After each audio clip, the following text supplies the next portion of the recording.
What is going on, everybody? Welcome to episode 26 of Let's Be Frank with your host, your friendly neighborhood bull, Frank Mattis, brought to you by the Old City Sports Network. And ladies and gentlemen, your Philadelphia Eagles are now two-time Super Bowl champions as they destroy, dominate, obliterate, annihilate, whatever adjective you want to use. This was belt to ass personified as the Eagles take down the Kansas City Chiefs 40-22. And I'm here to tell you that scoreboard does not tell the whole story. This was over from pretty much Jump Street. I got to be honest with you. This was maybe not that early, but this got ugly fairly quickly, and it was almost too good to be true. This was a night I will never forget. This was one of the greatest performances I've ever seen from a Philadelphia sports team in all Philly sports in the biggest of moments. Just a tremendous night. This was, I mean, what is there to say? I mean, this was just incredible. And, my girlfriend and I, we were partying it up on Broad Street with her friends, and it was a night I'll never forget. Partying it up with all you great Philadelphia Eagles fans. We did it, man. We did it. We climbed the mountaintop, and we took down the big bad Kansas City Chiefs, thwarting their chance at a three-peat and possibly ending their dynasty and possibly a start of our own. I will get into all of that. But first, I want to let you guys know about our fine sponsors. WarlordBeardOil.com is your go-to spot for all your beard products to make sure that your beard looks fire like mine. Head over to WarlordBeardOil.com. Put in that promo code OldSports for 50% off on your beard products, and any order of $65 or more will get you free shipping. So head over to warlordbeardoil.com for all your beard products. Put in that promo code. You get 15% off all your beard products. That's Old Sports. And any order of $65 or more will get you free shipping. I also want to let you guys know about our other sponsor, Decals by Aaron. Now, if you ever met somebody from Delco, to say that those people are prideful, of being from Delco would be a massive understatement. There's no better spot to rep your Delco pride by going to Decals by Aaron. That is your spot for all your Delco needs and for all your top quality Delco merchandise. What a night. What a night. I mean, where do we begin? I mean, it was, like I said, too good to be true. After the Cooper DeJean pick six, I mean, I just absolutely lost my mind. And I was like, oh my God, are we about to put this game to bed early? I mean, is this about to be a stress-free Super Bowl? I mean, who would have ever thought? This team never makes it easy. Being an Eagles fan, for a big part of my life, a big chunk of my life. It's never been easy, but last night, for the first time in our history in a Super Bowl, it was pretty stress-free, excuse me. And that has to do with our defense, which played the absolute game of their life. One of the greatest defenses of all time. We're going to look at this 2024 Eagles defense in time and look at them and hold them up in high regard, because this was a phenomenal game by them, just absolutely dominating, suffocating Patrick Mahomes. I mean, this guy was sacked 6 times, hit 11, and he just had nowhere to go. And our corners and our DBs shut everything down. There just wasn't enough room for these wide receivers to get open. It was just suffocation all game long.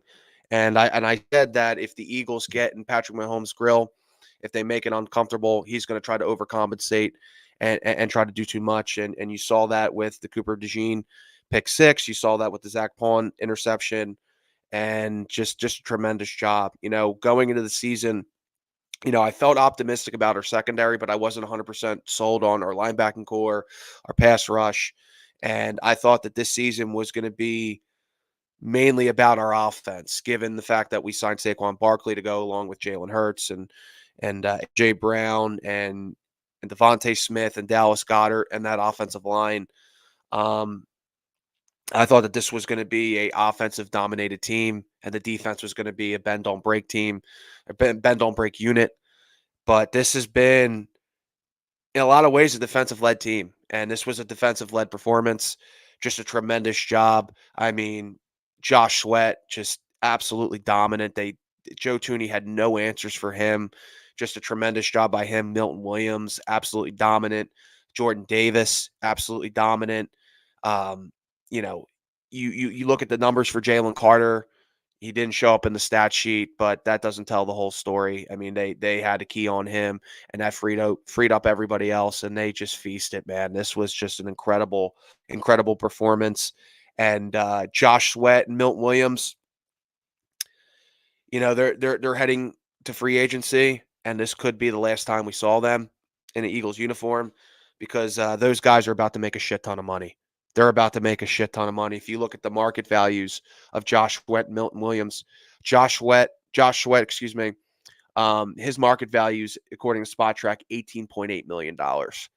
Yeah, he's going to command a lot of money. He might even command $20 million. And then Milton Williams is at $12 million.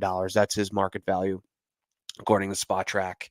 And given the way that he played, given the fact that on the biggest of stages, teams are looking at that and thinking like, oh wow, there's a guy right there that saves his best for the biggest of moments, and he can even command more than $12 million, to be honest with you. So there's a chance that these two guys might not be here next year. Who knows? We have Howie Roseman, who I'll get to in a little bit, who somehow, some way makes everything work. But if this was the last game for Josh Sweat and Milton Williams in the Eagles uniform, I don't, this could be premature, and I could be wrong about this. I kind of hope I'm wrong about this, but we got to think logistically. You also have Zach Bond, who obviously had a tremendous game as well, led the team in tackles. Just proving why he is one of the best linebackers in all football and one of the best stories in all football. A guy that nobody really expected to be a game changer. When we signed Saquon Barkley, we obviously felt like he was going to be a game changer, but nobody expected Zach Bond. I mean, Devin White was supposed to be our starting linebacker to go with Nakobe Dean. Nobody had Zach Bond on our radar. And then the season that he churned out, I mean, just incredible. And this guy's going to get paid. And the good news is linebackers don't command as much money as defensive linemen or corners. So you can pay him, at most maybe like $12 million. I know his market value is 9.7, but you can throw him an extra couple $1 million. You don't necessarily have to break the bank for him, as opposed to a Josh Sweat, who you're looking at paying like $20 million, according to Spot Track. And I talked about this on the Roundtable show with the Philly guys and Michael Roscoe of Second and 15. Shout out to those guys. We had a great show. If you want to go back and check it out, go to Old City Sports on YouTube and look that up. That was a great episode. Um, the market value for Mekhi Becton is higher than the market value of Zach Bond. Obviously, teams don't put much of a premium on the linebacker position as other positions, and obviously the trenches are very important. The Eagles obviously put a premium on that, but you can only pay so many guys, and Josh Sweat and Milton Williams are going to command a lot of money, but Zach Bond is a guy who you're going to have to pay, but it's not going to cost you an arm and a leg, which is a good thing. But you have to pay him. You have to bring him back. You cannot ham and egg it at linebacker anymore. We saw this year that when you actually invest in a linebacker, when you get good linebacker play, it gets you over the hump, and it got this team over the hump. And I think Howie knows that, and I think he's going to absolutely be back here next year. Just a tremendous job by him. The secondary, tremendous. I mean, Kenyon Mitchell, Cooper DeJean, Big Play Slay, Reed Blankenship, Isaiah Rogers, Avonte Maddox. I mean, everybody was getting in on it. Did just a tremendous job, just suffocating by every single position group, D-line, linebacker, secondary. Just a tremendous job by the defense. I mean, think about this, guys. They couldn't get 50 yards rushing. I mean, with Patrick, their leading rusher was Patrick Mahomes with 4 carries and 25 yards. Kareem Hunt, Samaje Perine, and Isaiah Pacheco couldn't even get over the 10-yard mark apiece. It just absolute suffocation. I mean, I'm so blown away by this defense. And, I've been talking to them up all year long, and they've done a tremendous job all year long. But you are going up against Patrick Mahomes. You are going up against Andy Reid. And those guys had no answers. They had no answers. And we're going to look at this 2024 Eagles defense as we look at the steel curtain in the 70s, as we look at the 85 Bears, as we look at the 2000 Ravens. This Philadelphia Eagles defense, and the stats back it up, and the performance in the biggest game against the best quarterback of this generation. this is one of the greatest defenses of all time. I am not in any way being hyperbolic. This was just a lights out performance by the defense. I mean, if you were to told me that Patrick Mahomes and Andy Reid would have 0 points going into halftime, I would have thought you're out of your mind. Even as good as the Eagles defense is, I mean, it is Patrick Mahomes and Andy Reid. They always find a way. I just tremendous. I'm so blown away by this defense. It was just spectacular. Uh, Obviously, and I will get to Jalen Hurts, and I have no problem with him winning MVP of the game. You could have given that to Josh Sweat. I mean, just think about this: 6 tackles, 2.5 sacks, 2 tackles for losses, just absolutely 3 quarterback hits, just dominating Joe Tooney, absolutely dominating Joe Tooney. Joe Tooney obviously is a natural guard. So left tackle's not his strong suit, but he has played it there. He has played there, and he has weathered the storm for the Chiefs this year. But he was just no match. I mean, that is just a tremendous performance, and he's going to make a ton of money. We're talking about potentially $20 million a year for that guy, and he deserves it, man. He's been an underrated guy for a long time, but on the biggest stage, he showed out, and he was a man amongst boys. I mean, they just had no answers for this guy. Just a tremendous performance by him.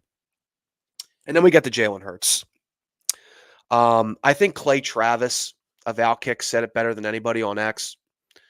He wrote, "Credit to Jalen Hurts, tremendous lesson for kids out there, benched at halftime of the national championship game for Tua, refuses to publicly pout, commits himself to working his ass off to get better, and now he's a Super Bowl champion quarterback. Phenomenal comeback and resilience." And he couldn't have said it any better. I mean, when we drafted Jalen Hurts in the second round of 2020, nobody in their right mind thought that he would be going down as the greatest Eagles quarterback of all time. You have to understand the context of that draft pick. Keep in mind, Carson Wentz became the first quarterback in Eagles history to throw for 4,000 yards, and he was doing it with just the worst receiver options out there. I mean, he got 4,000 yards despite not having a receiver over 500 yards, and he carried that team to the playoffs. And you're thinking, oh, when we get weapons around Carson Wentz, this guy's going to be unstoppable.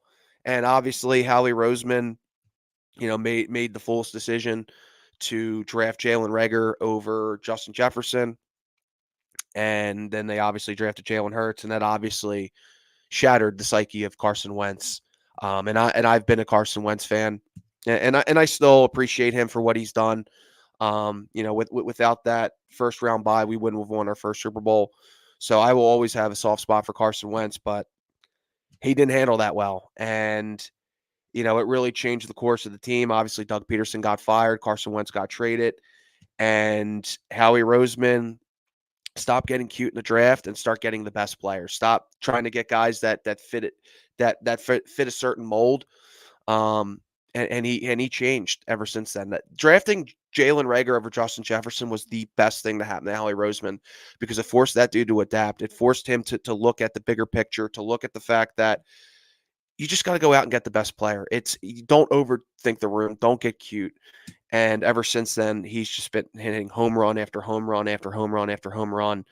And it turns out Jalen Hurts was a home run, because this guy, in 2020, you didn't know what we were going to get. You kind of took it with a grain of salt.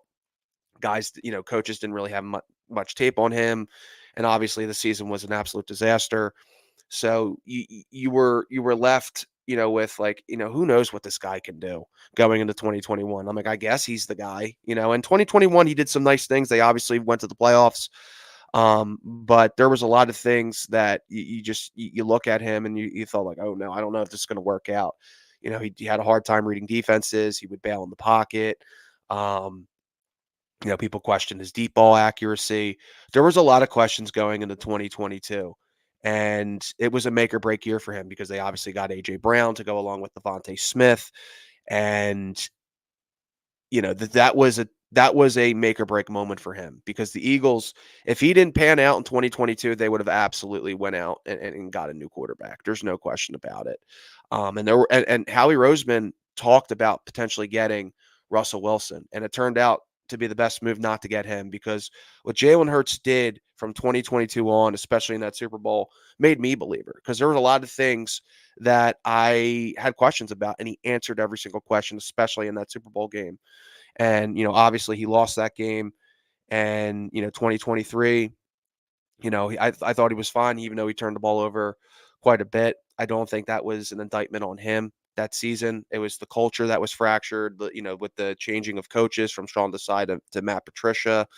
You had, he didn't play that well in the playoff game against Tampa, and people are saying, oh, well, Todd Bowles has his number. And, there were a lot of questions going into this year. But ultimately, I thought the criticism was overstated. I don't think last year was more of an indictment on him. I think it was more on the defense and that shattered culture. But this year, him and Nick Sirianni, man, they answered the bell and silenced a lot of critics. And I knew, given what I saw in that Super Bowl 2 years ago, I knew that we had our guy. I knew that we had our guy because of all the things that he worked on, all the things that he overcame, and it all culminated in this moment. And he was absolutely spectacular, despite that ugly interception. Um, in field goal range, which was pretty bad by him. He proceeded to be lights out all game, just throwing dimes to AJ Brown and Devontae Smith. They no Barkley, no problem. They wanted to shut down Barkley. They wanted to put all their eggs in that basket. Fine. Jalen Hurts is going to beat you on the ground too, because that's what a dual threat quarterback does. And he cemented himself as an elite quarterback, as the greatest quarterback in Eagles history, with a Super Bowl MVP. And because this is a quarterback driven sport, I'm not going to lose sleep over him getting the MVP. You could have given it to Josh Sweat, but I think giving him the award is right. He was tremendous. People are talking about, what if Jalen Hurts, has to lead from the pocket? What if, make Jalen Hurts try to beat you? Well, be careful what you wish for, motherfucker, because this guy did just that last night. He was just incredible. What a great story this guy is. For all the doubters out there, who had all these questions, and I think in some cases, rightfully so, especially early on in his career going into 2022. Given the way 2021 ended for him in that playoff game against the Buccaneers, he did not look great, and a lot of people were thinking Russell Wilson, Deshaun Watson, to potentially replace him. And what he had proceeded to do from 2022 on is just remarkable. I mean, the guy, he's cold. He's cool as a cucumber, man, and nothing seems to phase him. And you have to understand, this is a brutal market. This is the loudest market. Everything that guy does is under a microscope. And think about all the bullshit that people said throughout the year. And you look at the numbers. Oh my God, look at these numbers. They're so bad. 29th in passing. This is unacceptable. This is not sustainable. And he just shut everybody up these last two games, and cemented himself as the greatest Eagles quarterback of all time. Obviously Nick Foles won us our first Super Bowl. I will never forget that. He will always have a special place in Philadelphia Eagles fans' hearts. There's obviously a statue of him, but there's going to be a statue of Jalen Hurts. Mark my words, because this guy's only getting started. And just a tremendous job by him. And let's talk about the future. Obviously the Eagles won the Super Bowl. Obviously the Eagles reached the mountaintop for a second time, and we're on cloud nine. But I don't think this team is done yet. And I think the Philadelphia Eagles ended one dynasty and are about to start another. And I don't think I'm hyperbolic in any way by saying that. I think we are on the cusp of something special, because I said it all year long. As good as this team is, this isn't like the San Francisco 49ers of last year, where it was pretty much Super Bowl or bust. They had a bunch of older guys, still, in their prime-ish, but this was their last dance. This was their last stand, and they obviously didn't get the job done last year, and they're going to have to make some changes given the way the season shaked out for them this year. But that's not the case for the Eagles. The Eagles have a legit 5-year window to win multiple Super Bowls. I would be personally shocked if the Eagles in the next 5 years do not win another one. It would kind of be a disappointment if they don't, because they have a chance to become a dynasty. Because you think about all the young players, on defense, this infusion of young talent on defense that Howie Roseman put together this offseason to go along with this offense, to go along with Jalen Hurts, who should only get better. Yes, there's going to be some guys that they're going to leave. Obviously, Kellen Moore is going to be the new head coach of the New Orleans Saints. Thank you for your services and getting this team where it needs to go. And they're going to have to look for another offensive coordinator. This will be 4 offensive coordinators in 4 years. But that comes with the territory when you're champions. I mean, you have to imagine that was going to happen. That was going to be on the horizon, and they're going to have to get a new OC. But given what Jalen Hurts has done, given what Nick Sirianni has done, with how everything shaked out last year, how the season started, to turn around this team, and to rally around this guy, and to rally around both Nick Sirianni and Jalen Hurts. I mean, these guys were raked over the coals early on in the year, and there's been a lot of things that were said. Like we were talking about potentially benching Jalen Hurts and Nick Sirianni potentially not surviving the year. I mean, that was some of the talk around Philadelphia. Now, the Jalen Hurts stuff I think was overstated. Now, the Nick Sirianni stuff, given the roster that was constructed, that wasn't so hyperbolic. I mean, that was a real thing. I mean, if he would have, at the very least, if he didn't get to the NFC Championship game, if they were to lose that Rams game, he probably would have been fired. I mean, let's just be honest. But they rally around this guy, and all the heat that he had to take, the players lifted him up and played for that guy. And that's something. I mean, there's something to be said about that. I think this is, and I've said it all year long. This is more of a Howie Roseman led team in terms of the personnel and the players that are at Nick Sirianni's disposal. It's very hard not to be successful with these guys, but he got the job done, and he got these guys motivated, and they had to overcome adversity. They had to overcome the epic collapse of last year, the rocky start to the season. And I mean, dude, Nick Sirianni, man, he was public enemy number 1 in this city for the beginning part of the year, and he silenced a lot of critics, including myself. I had my doubts, but what that guy's been able to do, and to rally around these guys to overcome that adversity of last year, I mean, I just can't overstate how important that is. And he clearly, you can criticize the fact that he doesn't call plays, and people have said, what exactly does he do? Well, he inspires that 53-man roster, and they play their ass off for him, and they played their ass off in the Super Bowl. Just a tremendous job by him. And just going back to this team that Howie Roseman constructed, by the way, future Hall of Famer Howie Roseman cemented himself as a Hall of Famer last night. I mean, just a tremendous job building this team. And you also got to think in terms of, there's going to be so many guys around the NFL that are going to be wanting to chase a ring, and they're going to come to the Eagles and play for less because of that. That's something that people need to keep in mind. Because of the infrastructure that we have, from ownership, the front office, the coaching staff, you look at a guy like Mekhi Becton coming to Philadelphia, when he could have gotten more money elsewhere to develop and become a guy that's going to be a force for many years to come, to get the proper coaching, and he's going to get a shit ton of money in the offseason. But you got to think about guys like Myles Garrett, man. I mean, that's going to be a real thing. There's going to be some talks about potentially getting a guy of that caliber, because you're obviously going to have to replace Josh Sweat, and who knows if BG is going to come back. I assume that this was going to be his last game, and I'm happy he got another ring, and I'm happy he was able to be out there and doing his thing, because I got emotional early on this year when he tore his triceps, thinking that was going to be the end. But luckily for him, he got to play in another Super Bowl and get another ring. So you got to think about replenishing the well on the edge. You still have guys like Jalen Hunt who made an impact last night, getting half a sack. And then you have Nolan Smith, who's only going to get better. But and then you still have Bryce Huff. I mean, who knows with that? I mean, that's the only thing that Howie Roseman got wrong, because everything he touched this year turned into gold. But that guy clearly is not it. And that's something that we're going to have to deal with and eat in terms of money. He turned out to be a bust here, but Could I see Myles Garrett coming here? I mean, it wouldn't shock me. It really wouldn't. They still have some cap flexibility. They have like $24 million in cap space, and we'll see what Howie Roseman does. But you have to imagine a lot of these guys are going to come here to chase a ring, and we're only getting started, folks. This is I'm telling you, I don't think it's hyperbolic to potentially expect a dynasty.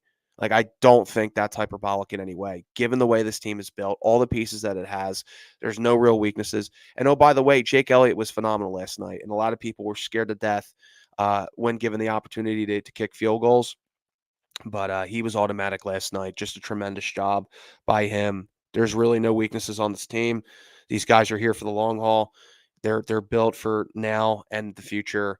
We have a 5-year window of winning multiple Super Bowls, and I would be disappointed if we don't get another one. I really would, because I think that this is a team that could be one of the greatest things the city of Philadelphia has ever seen. And I'm very fortunate to see 2 Super Bowls in my lifetime. And Jeffrey Lurie said years ago, decades ago, about being the gold standard. And that was all well and good. And the Eagles were a consistent team, but they had no Super Bowls to show for it. Now they have 2, and they could be getting more down the line. And you see that pennant spot in the corner there, here. I'm going to need more room because I'm expecting more. So what a night, man. What a night. I am absolutely spent, partying it up on Broad Street with my girlfriend and her friends, having the time of my life. And I know all of you Eagles fans out there are having the times of their lives watching this team play. And this team has given me so much joy. And to see it culminate with another Super Bowl, I said it last week. I was so sick and tired of having one Super Bowl. I think we left some Super Bowls on the table, but we didn't leave this one on the table. We threw the kitchen sink from a defensive perspective, and Jalen Hurts also, in terms of being the elite quarterback that he is. I mean, just leaving no stone unturned and making the most of this opportunity, because the one from 2 years ago slipped away. And we seized the moment this time around. And I think we're on the cusp of something great here. And, I have 2 nephews who are Eagles fans, and I'm so happy for them, because they're going to be able to see the good years, the glory years of the Philadelphia Eagles, as opposed to, when Bobby Hoying was our starting quarterback and he had that 4-touchdown game against the Bengals, and thinking like, oh my God, we have our quarterback, and he turned out to be a complete bust. Just so many disappointments year after year. They don't really have to go through that. So if you have kids out there, you have nieces and nephews out there, I don't think they realize how good they're about to have it, because they're about to experience the glory years of the gold standard that is the Philadelphia Eagles. So what a night. What a night. What an atmosphere Philadelphia was. The parade is going to be on Friday. I look forward to being there with my friends and family. So, I'm very excited for that. And I want to celebrate with all the great Philadelphia Eagles fans out there, because I can't overstate this enough. I think this is we're on the cusp of something great. I really believe it. Again, I would be shocked if we don't win another Super Bowl in 5 years. I'm expecting at least 1, possibly 2. I mean, given the way this team is constructed, and given the fact that, I mean, how much this means to Philadelphia Eagles fans. I mean, this is part of their life. This is part of their DNA. It's part of their personality, being an Eagles fan. It's more than just, a team we cheer for on Sunday. If they win, great. If they lose, it is whatever. No, this is our life. This is our life. And I want this to be the new norm. And it can be the new norm, because they're locked and loaded, and they, they can bring more Lombardi trophies here in the next 5 years. I really believe it. So, what a time to be an Eagles fan. What a fucking time to be an Eagles fan. I can't overstate that enough. Just tremendous. What a night. And this week's going to be crazy leading up to the parade, and I can't wait to be there. And hopefully, I see all of you. Make sure to follow me on X at Relatable. Follow me on Instagram at Frankie the Bull, and you can follow me on Facebook at Frankie Mattis, and you can also follow me on YouTube at Frankie Mattis, or excuse me, not at Frankie Mattis technically, but you put in Frankie Mattis, hit that subscribe button, and I will have you covered with all your Philadelphia Eagles needs, as well as the other sports teams in the city of Philadelphia, who are going to have some work to do, because the Eagles are the belle of the ball, and definitely the team of the city. They've always been the team of the city, but with championships now, we can finally say we are truly the gold standard. And who knows, a dynasty might be coming our way. So I look forward to that. Thank you for watching. Thank you for following me this year. It was truly an honor to in the year of starting my podcast to see the Eagles win it. I thank every one of you for following me and listening to what I have to say. It really means a lot to me that people care